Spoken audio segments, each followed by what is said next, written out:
RM100 untuk awak jika terima challenge daripada saya. Nak tak? Challenge apa tu? Challenge tu macam mana? Ukur kecerahan gigi menggunakan scale daripada YouSmile ni. Kalau shade awak 1 hingga 5 boleh dapat RM100. Nak tak? You macam 20. Ukur kat sini ke? Jom kita cari satu tempat. Awak rasa awak dapat shade number berapa ni? Okey, shade gigi awak number 10.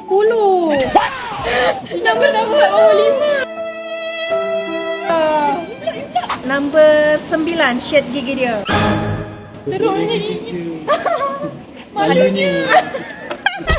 Tak apa. Sebab dekat sini ada bawa Reaper White YouSmile. Tak ada air macam nak gosok gigi. Reaper White daripada YouSmile ni, kalau tak menggunakan air pun boleh sebab dia ada bahan aktif yang react dengan air liur. Tapi awak jangan risau sebab saya dah bawa semua.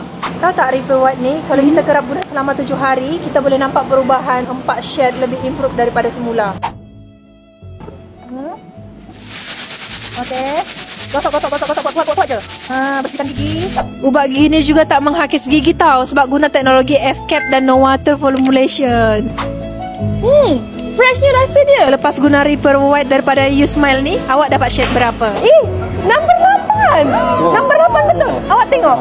Depan kan? Walaupun gigi awak tadi bukan shade 1 hingga 5, awak tetap dapat RM100. Sempat lagi. Putih lagi nanti. Dan Reaper White daripada YouSmile ni untuk korang juga. Kalau korang nak juga, jangan lupa tekan bakul kuning.